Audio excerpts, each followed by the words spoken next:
After a decade of hype, we finally got our hands on Lost Soulside. I'll be completely honest that I never thought this day would come. For the longest time, I thought it would go the way of things too cool to exist, and have to occupy my brain as the what could have beens enacting squatters' rights like Prey 2, a finished version of Metal Gear Solid 5, Versus 13, and Scalebound do. For full transparency, I was given a review code for this game by Sony. It is important to establish expectations with this game because there is going to be a wide variety of stances going into a 10-year hype cycle of will it, won't it ever come out. I went in with the simple desire to play an action game styled like games that came out on the PlayStation 2, the stuff I've spent the last few years examining on my channel, looking at the lesser known releases and finding the cool stuff they contain, even if the overall package is nowhere near as good as the big mainstream contemporaries, stuff like Bujingai, Samurai Western,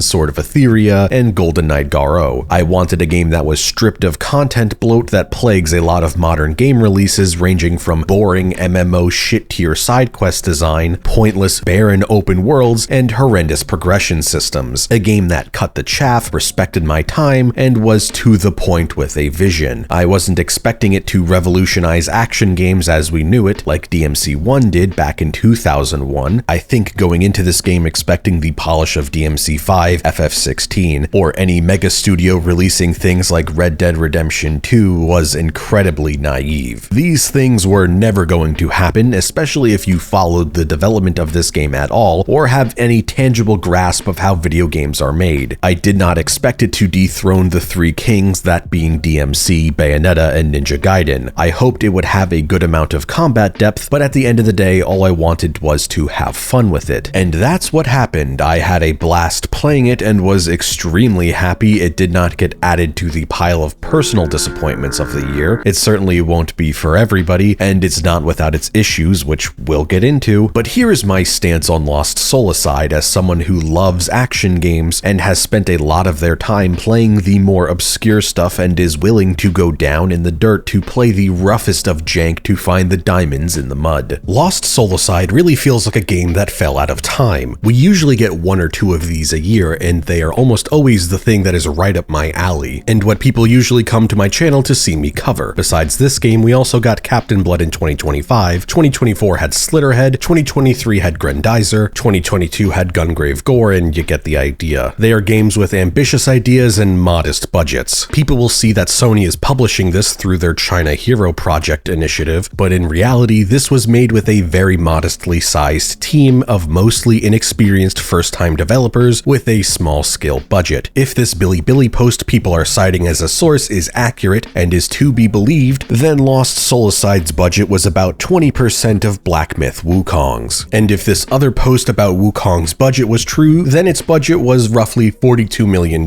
which means that Lost Soulside's budget was about $8 to $9 million, which sounds like a fuck ton of money, but if you know anything about how expensive game dev is, especially anything large scale, in today's climate, then you know this may as well be pocket lint in a half-eaten bag of chips from the hallway vending machine. It's kind of unfortunate for Lost Soulside that Expedition 33 came out this year, and a huge talking point around it was that it was made by a small group of people. The phrase "it was made by only 30 people" got thrown around so much to the point that the devs had to clarify its inaccuracy, but I doubt that will reach as many people as the original statement did. Even ignoring this fact, Sandfall is composed of a lot of really talented developers that previously worked at large-scale studios like Ubisoft. Not nearly as many as we were led to believe from talks online, but multiple people had taken part in shipping massive games before this. They had the experience, and the purveying sentiment of why the development of this game was difficult was the team's inexperience. Not everyone can be like them. Studios like Sandfall and Larian are the exceptions, not the standard. Lost Soulside was inspired by Final Fantasy Versus 13 so much that it even went through the same hellish dev cycle, going as far as making the game during a global crisis, changing a lot of things along the way, including but not limited to visual design of characters, combat systems, locations, and even a downgrade of lighting in the same way between earlier shown demo videos and what we later got. They were so committed to being just like Versus 13 and Final Fantasy 15 that they even completely restarted development, and the game that the public actually got to play wasn't some flawlessly made masterpiece that took 10 years to create, but actually a ship of Theseus that had been in development for 4 to 5 years after they scrapped everything they previously had, as they started making the game for next-generation consoles that had been released in the meantime since starting development, both games that clearly needed more time in the oven but had been worked on for so long that they were turning into delay-spewing money pits. The publishers gave them a deadline and put that shit out the door even if they honestly could have used more time. At least Lost Soulside feels finished, unlike FF15, and its issues are mostly surrounding polish. This is something very important to know so you can understand why Lost Soulside is the way it is. People will see this game and go, "This is what took 10 years?" and get mad, but that simply isn't reality. The game we are playing started being made in 2020 and went through a very difficult development during lockdowns with an inexperienced team that lacked leadership and had to make compromises in order to ship a product. Yeah, there is stuff in those earlier videos on Yang Bing's YouTube channel that I preferred and wished made it into the full release. I do prefer how early versions of Caser look, either in the original video or the slightly different modified versions from the full release as shown in the 2021 demo. I do wish we had the gore and dismemberment from the 2017 showing. I do wish the game had the lighting of the 2021 demo, as it looked way more striking compared to some of the really rough shots found in the full game. You can even still see some of the pre-rendered cutscenes with this lighting, as it becomes incredibly noticeable when it swaps from these cutscenes to real gameplay. But after reading through all of these threads and articles about this game's troubled development, it is a miracle that it even came out as good as it is. It has its fair share of issues that we will get into, but it's a far cry from an unmitigated disaster and completely unsalvageable like some posts would lead you to believe. I think the opening of the game is probably the roughest part and where a lot of the negativity around the game design spawns from. It's an encapsulation of all of Lost Soulside's shortcomings, but with very little of what made me enjoy my time with it. The weak presentation for its story, the bad voice acting if you are playing in English, and previously before the first update, a lot of walking around with non-combat walk cycles whose animation on the second and third steps caused hitching, which was especially noticeable when turning the camera left and right at the same time as walking forward. I personally haven't played the demo myself, but from what people have told me and I've seen others talk about it being like, it also does not seem like a good representation of what this game has to offer. The opening is about an hour long before you get into the game proper, with being given access to customization and unlockable upgrades. There is a lot of information to take in that it felt like tutorial prompt and pop-up overload to the point my eyes started to glaze over. Up until you arrive at Mount Salvation, you have a very typical JRPG setup, with establishing your main cast of characters, the world, and the magic systems. You do have a good amount of combat encounters in this first hour, but your move list isn't very large, and the less patient players will likely find the game to get really repetitive. You start with more moves than you ever get for your primary sword in FF16, so if you enjoyed that game, you can definitely push through this. You have a combo on square, a combo on triangle, an air combo for each button, and a charge attack spin on square. Once you get to the island to start your grand adventure to save the people of your town and get the ability to add more moves to your move list, does the game really open up. The combat is simply really fun to mess around with. You have 4 weapons in total: sword, greatsword, pole blade, and scythe. Part of me was a little disappointed and was expecting there to be more, but that might be just because I was so spoiled for cool weapons with my replay of Ninja Gaiden 2 via the 2 Black release. It's in no way a deal breaker because each weapon has enough going on around it that they stay engaging. I really like the default button layout, as it felt super intuitive to do your dial combos on square and triangle and follow them up with the super flashy combo enders with right trigger. It has the ceiling to do some really fun combo mads, but its barrier of execution is also low enough that I think the average player can get through this just fine. You aren't going to need to watch a chaser tech video on how to do a proper claw grip to flying guard cancel, so maybe that will turn off some hardcore players. When I say that the barrier of execution is low enough, I mean that you could probably mindlessly mash your way through this game just fine and reach credits, which would not be very entertaining but is entirely doable if desired. Though on the other side of the coin, the game does have a lot of meat to chew on in combo potential if you are willing to engage with it. It's entirely up to the player's internal motivation, so I think that there will be a decent amount of people who do not feel pushed enough to want to do the combos, and will see it as nothing more than a mindless button masher. I think the default difficulty difficulty is on the easier side. There are 2 subsequent higher difficulties, but you can only access them after you beat the game. In my opinion, I think they should be selectable at launch from a fresh save, because if people want ball-crushing difficulty, they're really not going to get this outside of a few bosses and a few spots near the mid to late game with some rather sparse checkpoint placements. One suggestion I have to slightly improve the flow of combat is to tweak how weapon swapping works. Initially, it feels really smooth when you only have 2 weapons. You tap RB and it swaps you to the other. Once you have all 4, I did find myself losing track of which one I was swapping to, which is partially because of how they appear around Caesar, which I had a hard time seeing in situations with a lot of explosions and particle effects, or against certain backdrops. This would result in me overcorrecting and having to cycle continuously through to the right weapon I wanted, which, yeah, I understand is partially skill issue. When you hold down RB, it stops time and allows you to use the analog stick to move in the direction of which weapon you want. When I only had 2, I initially thought you were able to just tap RB and flick the stick and you'd be able to swap to weapons you wanted, but sadly that does not seem to be the case. I think this is something worth patching in. Tap RB and let the player flick the right stick in one of the 4 cardinal directions to the weapon they want without breaking the flow of combat. If this is something that is already in the game, then it's buried in the settings menu and I did not know it existed and wished I did. The jump is a bit floaty with its hang time after you reach the peak of your jump arc, which makes some of the platforming feel worse than it otherwise should if it wasn't present. There's also a bit of an issue where some of your movement, as it feels like you don't have much control in the direction you are being fired in and instead are rocketed in the direction you are currently facing. This is pretty much exclusively localized to the platforming, as otherwise in combat, movement feels really smooth. Thankfully, you can avoid the floatiness after combos by hitting the dash button mid-air and teleporting yourself down to the ground like Trick does in DMC. The thing I liked the most about the combat were the combo enders called burst pursuits. At the end of combos, or in some cases in the middle, your character will glow blue, which means you can press the right trigger to add an extra follow-up and cash in a bunch of damage or keep juggling them. They look so stylish. My favorite was the Judgment Cut looking one. A few of them are a bit hard to see, especially in the bluer zones. You are summoning blue glass swords to hit blue enemies in blue crystal environments. Not to mention, some of them do look different depending on the elemental type you are currently using, and they do not look nearly as cool or as good as others. The perfect example of this is the fire plume or the lightning effect for the same launcher on the greatsword. The lightning one might even be broken because I don't even see any effect outside of the ring it leaves on the ground. Okay, I booted up the game again after getting a few more patches, and yeah, this was 100% broken at launch, because this is what it looks like in the current version as of 10/21/25. They do not look nearly as good as having no elemental effect or using the ice version. These things did make me wish they kept the yellow look from the earlier builds of the game, maybe something worth touching up in a patch. The weapon I think has the most potential to spawn some really cool combat videos is the Scythe. It's a weapon I feel does not get enough representation in action games. It was the weapon I prayed that DMC5 would rescue from Ninja Theory's DMC. I coped for so long leading up to the release of the Virgil DLC that they would give it to him so he would finally have a new weapon in his arsenal instead of having 3 games in a row with the same weapon set. The Scythe in this game is attached to a lasso so you can pull enemies to you, drag them with you while dashing if the rope passes through them and makes contact with them. You can throw out phantom spinning scythes and teleport around to them. They cooked so hard with this weapon. I would describe the pole blade as the game's easy mode weapon. There's nothing wrong with that, but it is worth stating that you can just mash both square and triangle and the weapon will just make cool things happen. One change I would like to suggest for both of these 2 weapons is that some of their air attacks only fire directly in a 45-degree angle from where you are facing, so the projectile fire from the pole arm and the rake up yo-yo attack from the scythe often miss enemies if they are not in this specific spot. If it just tracked to whoever you were locked onto if it was in range, and did the 45-degree angle shot when either not locked on or not in range, would feel much more fluid. There is an issue with perk bloat that clutters your skill trees, which you could absolutely do without. I ignored every one of these that I could, but some of them are on the direct path of progress for upgrades that add to my move list, so it was really annoying to waste a skill point on +5 damage instead of an upgrade that gives me a different combo, modifies how my weapon works, or gives me a follow-up combo ender. This issue is really apparent with the 3 subsequent additions to your arsenal, as you have to go through multiple stat upgrades before you can get anything to increase your move list. So the greatsword, for example, had to wallow as a weapon with 2 moves for like an hour, because you don't get upgrade points that fast. It's bizarre because you can see in their introduction tutorial videos that they are doing moves that you don't get for like 2 hours. This is something that the developers announced they are going to be addressing in future patches, along with some other things we'll get into in a bit. It is at least nice that you can access the upgrade menu at any time in the pause screen instead of being tied to the shopkeeper/save point NPC, which locks the training room behind talking to them. She also offers the boss rush mode, but sadly you can't use this till after you beat the game. I really think it would have been better to just allow the player to rematch bosses whenever they want after beating them. Ideally, both of these should be located in your pause menu so it wouldn't be so out of the way, but maybe this is a concession for some weird programming issue, which we've seen before, like with all the quirks of FF14's Frankenstein coding limitations and how they interact with player inventories. The rate at which you get skill points never felt smooth. Instead of something like red orbs or yellow essence dropped by enemies like in other games within the genre, it is tied to XP you get from fights. I could never grasp why some fights gave me more points while others did not. There isn't a style meter, even though they showed it in previous builds. I really think they should add that back. Eventually, come mid to late game, once you get the third weapon, I started to notice these crystals that you can break on the path of progress that would usually give me an entire skill point. It just strikes me as such an odd addition, like they knew there were too many perks and not enough XP to go around, so they threw these in to give you some more. It's not like they're hidden or out of the way, they are on the critical path of progress. The only time I missed any of these is because I did not realize that they were part of the environment that I can actually interact with, and not just part of the set dressing. The level design is the standard affair you'd expect from an action game designed like the ones from yesteryear. With how many games cram pointless open worlds that are filled with fuck all to do in them besides checklist crap to waste my time, as a default nowadays, having something that is just a straightforward line with a few branching paths for items, secret mission entrances, or very basic puzzles or platforming might be weird to the average player, but it's much appreciated in my book. This is part of the danger of showing a bunch of proof of concept stuff for years before people will get their hands on it, because future players will make up in their heads what the game is going to be like years before they play it, no matter how many "this is in progress game development footage, this does not represent the final product" warning before gameplay demonstrations. So these pissed off players think they got cheated out of some grand open world adventure that never was. Personally, if you are not going to have the level design of DMC1 or Ninja Gaiden Black with honeycombed interconnected locations that lead back to each other and open up more with the collection of key items, then I will take basic corridors that are cool to look at compared to the barren open fields of fuck all to do any day of the week. The art direction of this game is all around great. It carries the locations for me in the same way that Expedition 33 did. Yeah, you are going through straight line hallways when you strip it all away, but does the game need anything more than that? The biggest zone you get is this open little countryside shire in the second chapter, and it's decently sized, but it's nowhere near anything featured in FF16. Having an entire game be locations like the Shire or larger would have been a waste, since there would be nothing to do in them unless they added more pointless bloat to the game to pad the already decently long runtime. Traversal takes a massive uptick in pace once you unlock the greatsword, which allows you to use it as a skateboard. Sadly, jumping on it immediately takes you off of it for some reason and halts all of your momentum. It might be too much to ask, but please patch into the game the ability to just keep the momentum, allow you to jump, go faster, and have a more smooth momentum-based movement system, instead of how it is now where it feels like a glorified super sprint with a different animation to obfuscate that fact. To loop back around to the progression and ease of execution of the game, there is some bafflingly tacked on RPG mechanics. Full stop, the devs should just strip all of this shit from the game because it feels like a waste of time, at least on normal. You can completely ignore or engage with it as little as possible and never feel like you need to try and reconfigure your build, to the point I just kept questioning why any of this shit was even here. The answer is because people are obsessed with RPG systems and throw them into anything and everything, even if it's unneeded. Like I said earlier, I avoided any and all upgrades in the skill tree that were stat increases unless they were on the main path of progress and I needed to go through them, as if they were the guy at locals who thinks bathing is optional. The only upgrades I wanted were ones that expanded my move list. Each weapon has 6 slots you can plug trinkets into that give you completely nebulous +2 fart damage on stunned enemies type crap. They do allow you to place them on the weapon yourself, and there is is an extensive glamour system so you can make any piece of gear or weapon look like another. Your arsenal can look like rejected Keyblade designs, and I think that's pretty cool for anyone who wants to fuck around with that, but thankfully you can hide them because personally I found them really distracting. After getting a few that either just did flat increased damage or applied more break damage to poise meters of big enemies, I stopped paying attention to this system entirely. Maybe I could have made myself even more OP,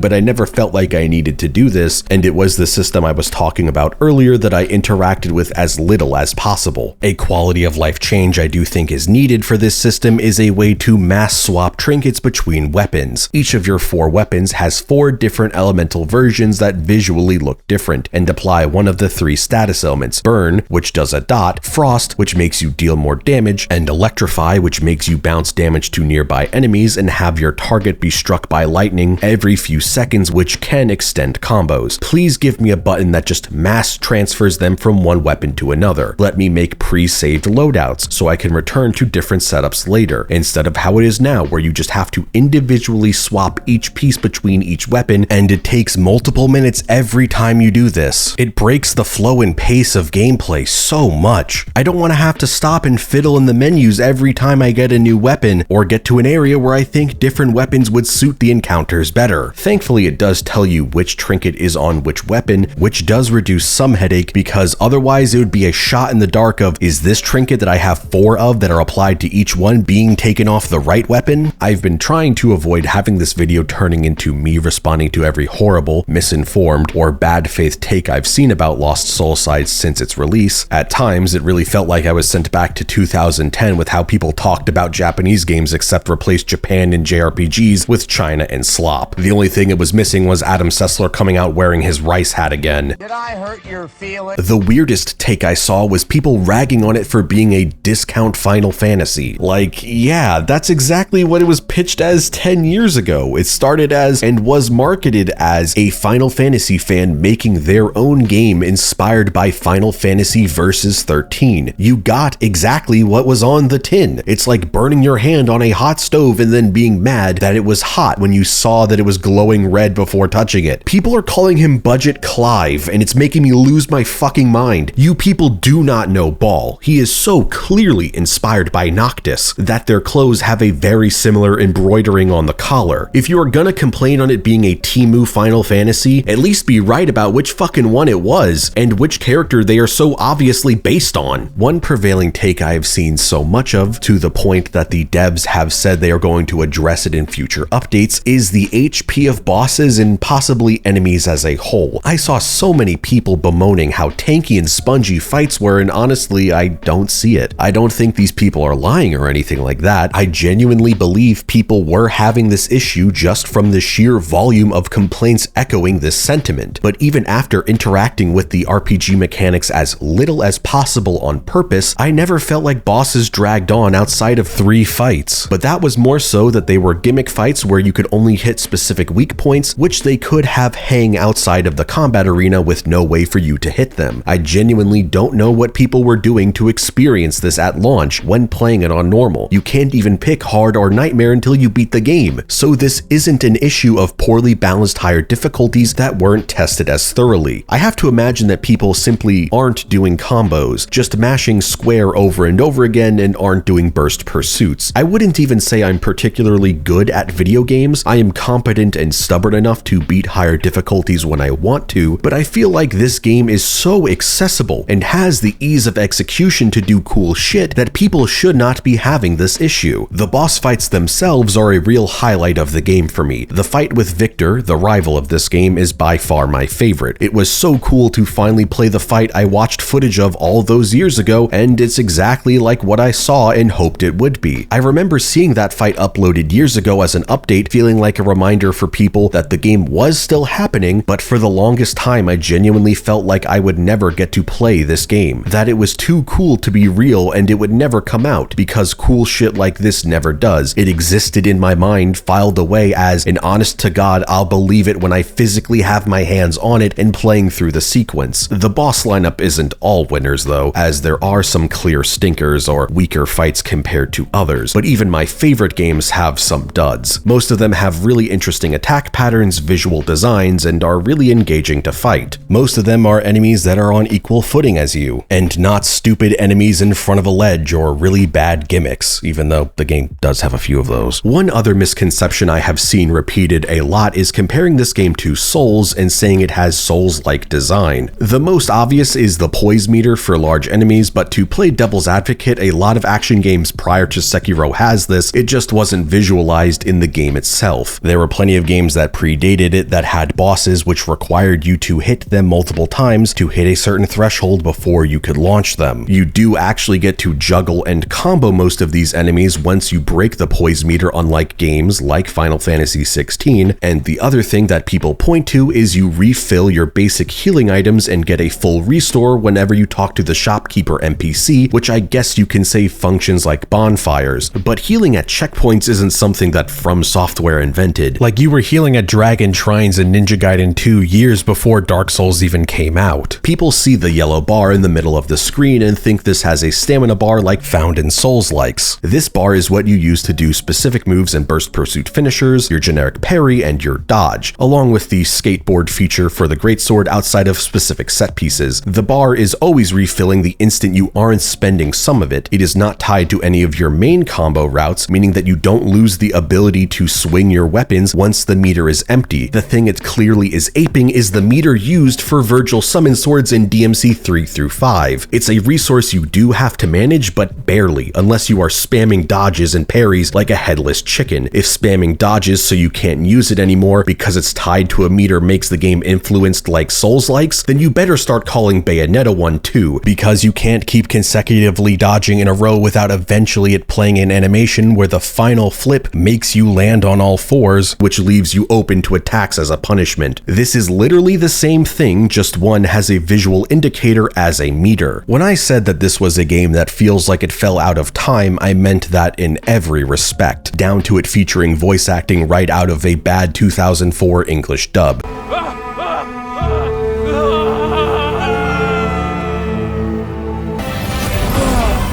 The deliveries are very stiff and often do not match the intensity of what is going on around them or the animations of the characters. I don't want to shit on the voice actors because ultimately the blame lies on the directors for instructing them to sound this way or not getting someone else if this was the best they can produce. For all we know, this could be an issue of interference from people who should have no say on English voice acting, like we've seen with other games in the past, like the original Resident Evil, who spliced together takes that sounded phonetically the best to people who did not speak English, or with Persona 5, where they were told by people on the Japanese side of production to pronounce the names a certain way, even if it sounds wrong, and people will immediately notice. If you haven't played this game yet and plan to yourself, then I highly recommend playing the game in either Japanese or Chinese. It will make reading some of the subtitles a little hard since your characters will talk during fights, and I personally struggle to maintain combos and read the bottom of the screen at the same time without sacrificing one of the two, but it's honestly a much better way to experience the dialogue, though they really need to patch in the ability to turn off combat barks because they just repeat the same lines over and over again to the point I feel like I'm with my Alzheimer's riddled grandparent who is stuck on loop. I would rather return to the Celestial Land than turn into an ice cube with you.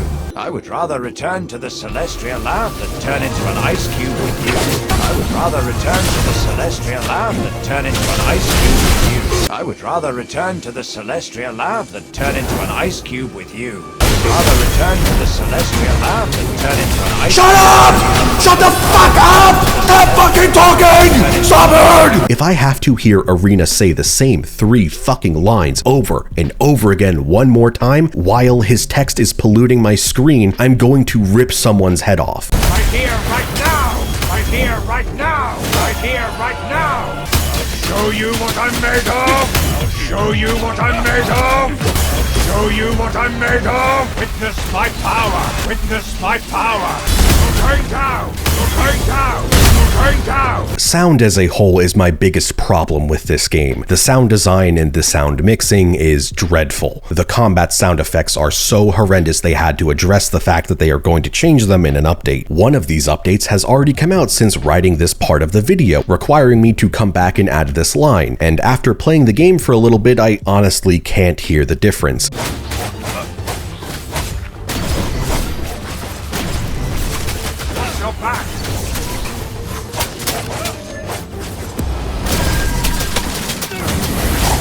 hit feedback still sounds flaccid as hell. Tons of things are either missing sound effects or mixed so low that you can't hear them at all, and people have to boost the clips of examples I am posting on Twitter to reply that they are indeed there, just so low in the mix that it is easily missed. Here is the example I posted on Twitter that went semi-viral.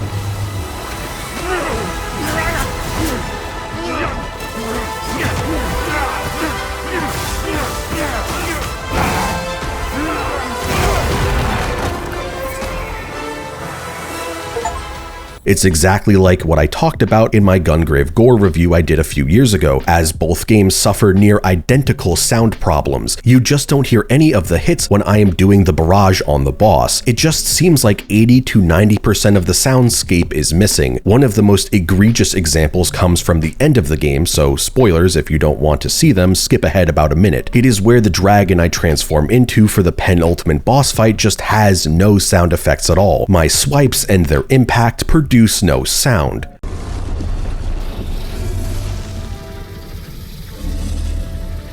There wasn't even a peep from my flame breath attack.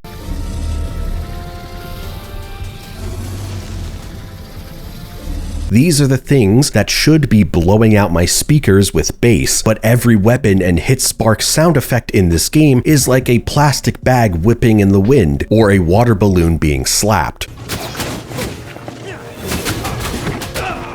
Performance at launch was pretty bad for most people. I once again get to be the guy that says, works on my machine, lol, as it ran smooth for me, but I was experiencing pop-in and some pretty bad flickering black frames if the game was open for too long once I got to Chapter 2. The first performance patch actually made the game run worse for me as it caused a bunch of crashes, which they had to hotfix twice in the same day. This also resulted in my language being set back to English, so some of the audio clips you'll hear are because I ended up playing the game in all 3 languages at different points. There is some really bad pop-in when you are in the countryside zone if you aren't playing on max settings. I experimented to see if the flickering would go away if I lowered the settings from the max setting to the second highest, and this is what happens. You are like Amaterasu with foliage growing as you grace the earth with your incoming footsteps. I mentioned it earlier, but at launch there was a really noticeable hitching issue that would happen when walking around in the non-combat zones. It was like the second and third steps of your walk cycle snagged the camera on the world. It caused your character and the camera to bob in a very awkward motion that kinda gave me a headache, but thankfully this was only when you were in the town, which isn't that often. This has since been patched out and performance has gotten a lot better as well. The story is the last big thing to get ripped apart, and while I see where people are coming from, I don't agree with the conclusion. I think the actual story itself is fine, nothing groundbreaking as it's a pretty by-the-numbers Final Fantasy plot that features the series' hallmarks like crystals, the ethereal life stream that all beings are connected to in a literal and spiritual way, an evil wizard that is corrupting the world through the crystals and magic after being sealed away for 1,000 years, godly beings, multiple realms and dimensions, hero that must save the world from destruction. It's clearly pulling from multiple games in the series that it's heavily inspired by. I think the bigger issue is less that it's mostly stuff we've seen before if you've played most of the Final Fantasies from 1 through 15, and more so its presentation of the story, how it's delivered to the player, and how it's paced. The game features some unique ideas and personal flair that it isn't just Yang Bing's Final Fantasy 15 AU he wrote on AO3 and conned Sony into funding, but you wouldn't know that or think that most of the time because 80 to 90% of the dialogue in this game is presented in the most bland and boring way possible. So much of the important world building, character developing writing and dialogue is told via awkwardly staring at NPCs while they cycle idle animations as they drone on and on for 10 minutes at a time. Seriously, most of the story is told from looking over Caser's shoulder and listening to characters spew proper nouns at you with no visuals to make a connection to. It's like listening to the driest audiobook ever stiffly read out to you, where half the time because of the sound mixing, it's like you are listening to the story through speakers in another room and you are trying to listen to it through the walls. When cutscenes do show up, it's like a defibrillator to the story. Holy shit, cutscenes with interesting visuals and direction to engage me with what's going on? Where has this been the whole game? This even extends to the boss fights. The fights themselves are visually and mechanically interesting and are often a spectacle to just look at, except when you beat the bosses. The transition from dealing the final hit to starting the post-fight cutscene is a quick, limp fade to white.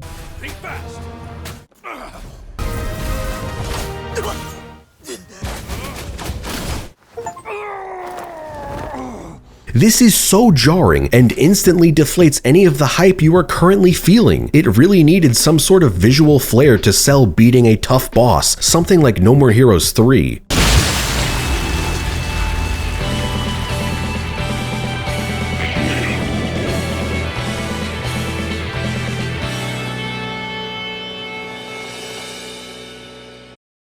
I wouldn't be surprised if the presentation issues and the very efficient and economic storytelling, to put it charitably, is one of the biggest victims of Lost Solicide's troubled development. Even if you swap the language, Kaser is extremely one-note, which could work if the story was written around that fact. A lot of really good action games do not have a good story, but are carried by how cool or engaging the main character is, and Kaser sadly isn't pulling a Bayonetta, a character so cool that she will distract you from how bleh that trilogy's stories are, with the only one I personally like or think is any good being the first games. At times, you see sparks of Kaser getting to shine and be memorable through his actions and antics, like in Chapter 2 where he starts doing all this cool acrobatic shit. Sure, I wish I was getting to do some of this and interacting with the game even if it was either a QTE or context-sensitive actions, but this comes abruptly out of nowhere and then only comes back 1 or 2 times after they sprinkle in dialogue about how Kaser and Arena aren't in perfect sync because they have trust issues, so Kaser isn't reaching his full potential with Arena's power. But this plot point doesn't really go anywhere meaningful. If you missed these sparse lines while focusing on platforming or fighting, then you wouldn't be missing anything, as it doesn't come up as a conflict at all in gameplay or story. There isn't any of the tropey second act low points where it causes the two to bicker and either go their separate ways or be really out of sync until they reconcile and put aside their differences, apologize, and come together to reach their true potential. Incoming spoiler warning, skip ahead a minute. You can't even point to Kaser getting a full devil trigger form at the end of the game instead of just having his hair turn white as the payoff for this build-up list plot beat, because you only get this form from the ancient war god aliens that had been protecting the villain's seal, giving up their life force to fully power you up to stop him. You get some other inklings of character in a few other places, like when Zana, the lady whose jacket collar makes it look like she has a very large neck, gets drunk and Kaser simply doesn't know how to handle the situation. It's a cute little bonding moment that makes Kaser a bit more personable, seeing him be awkward and not knowing how to handle women. He also has these flashbacks to moments he had with his sister before her soul was stolen, but sadly I don't think these were executed well. They are flatly shot sequences where she just talks at Kaser, and in a few instances it's framed as if she was actually saved due to how jumpy the presentation between cutscenes and the boss fights are. Maybe if they were more dreamlike and ethereal, they would have been more effective, something that gives personality and emotion to these scenes, something to sell how emotionally devastated Kaser is about failing to protect his sister. It's supposedly eating away at him inside, it's the main obsessive driving force keeping him going, but you wouldn't feel that from watching these cutscenes. It just needed an ounce of sauce from something like Chainsaw Man, Berserk, Gladiator, Shutter Island, Green Knight, Death Stranding, any of Robert Eggers' movies. It's so frustrating because I see what they are wanting to do and going for, but done so much better 100 times in other places, especially with all the stuff I've watched recently. I'll be honest that I didn't really care about the story going in. Obviously, I would like the game to have a good story that has cool and stylish presentation throughout, but it wasn't a deal breaker for me. Its gameplay was strong enough to carry the runtime for me, and honestly, this might be the first game I recommend skipping cutscenes if you aren't vibing with the story but are enjoying the action. An interesting point worth bringing bringing up is that I've seen a lot of people complain about the price of the game, from my stream chat to YouTube comments to Twitter to backlog to Reddit. Personally, I was fine paying $60. I was buying it day one if I didn't get selected by Sony for a code at the very last minute while I was literally mid-checking out of buying the game. But then it got me thinking, because a game called Metal Eden came out a few days after it. I had played the demo during the most recent Steam Next Fest and thought it was fun, and would pick the game up if I had spare cash, as I wanted to consider it for my end of the year Game of the Year list. But then I saw its $40 price tag. From what I saw of the game via the demo, nothing gave me the indication that it would be bad or not worth the money, but because there is such a wealth of fast-paced twitchy boomer shooters, I did not feel the rush to go out and buy it. And I think that is the massive difference for me with Lost Soulside. Maybe if this was the mid-2000s and every licensed game from Spawn to Nightmare Before Christmas was taking inspiration from Devil May Cry's design, then I might not have been so gung-ho to pick this up and loved it so much, but that's not the timeline we live in. There are a good amount of indie action games coming out which I still need to talk about on my channel. Stuff like Carter's Quest's Vernal Edge, Katanarama, and Nenra, the list goes on, which all capture this era of games that I love so much, but not nearly at the rate of or at the consistent level of quality other revival genres have, where it feels like at least one new high-quality boomer shooter that you would expect Cvit 11 to cover comes out every week. I feel the same thing for Metroidvanias, where at least there's one, maybe two coming out a week, and they all look fine, but nothing that makes me want to go out and buy it. Lost Soulside is an odd little game. It clearly has a vision, but wasn't able to fully realize it. There is something special deep down in it, but it understandably isn't worth digging into for most people. I enjoyed it for what it was, rather than hating it for what it isn't. It was the game I wished Final Fantasy XVI was for me, where Final Fantasy XVI has great story with amazing voice acting, music, set pieces. It also has terrible world design, quest design, and restrictive combat that bored me before I even got to the major time skip at the 1/3 mark. Lost Soulside features insanely satisfying combat with multiple weapons that have their own unique identities and move lists, fun bosses, efficient level design with cool and varied visuals, lacks most of the modern game design bloat that plagues games like FF16 at the cost of badly directed English voice acting, a poorly presented story with horrible sound design and sound mixing with hit or miss music when I can even hear it. Leading up to the release, I saw a whole lot of weird cult-like mindsets of this was going to be perfect and it can do no wrong, saying it was a 10 out of 10 masterpiece before even getting their hands on it because it wasn't out yet. The types of people who will rip the heads off of anyone who has anything negative to say about a game that they like because they make it their whole personality. So anything they see negatively said about it is perceived as a personal insult and slight, and treat reviewers that make negative reviews on their favorite games as some sort of boogeyman that lives under their bed. You see this with a lot of things now. In my case, I see it a lot with modern RPG games. Now, post-release, there is an equally loud, equally insane, and insufferable contingent of people who have made this game their personal arch nemesis, who killed their family, burned down their home, destroyed their crops, salted the land, tied them up, crucified them upside down with a finger in their butt, and left the bugs and lizards to finish them off, going completely rabid hating it, and the people who find anything positive to say about the game. It makes me feel like an alien, like I'm the only person who has a reasonable take on the game. It's completely fine to like it or dislike it for any reason, just have some substance behind those feelings of why, and be able to articulate it in a constructive and mature way. I think it was pretty fun, but has its fair share of issues, some which can be ironed out with patches even if the game should not have been released this way. The ambitious 7 out of 10 jank of the year. It has style and personality, but often falls flat on its face. Hopefully I sold some people on this game's strengths and convinced them to give it a try, though I do think that unless you're really fiending for action games until the release of Ninja Gaiden 4 and you know your PC can run it or have access to a PlayStation 5, probably stick to picking it up on sale. The version you'll eventually play with more patches than the one I did will be infinitely better. I hope to continue to see updates to the game so it can reach its true potential and sell well enough to maybe even get an expansion of some kind, even if it's just more challenges and some new weapons. There is something really fun to be found here, it's just not going to be for everybody, and I think that's okay, and more games should be like that.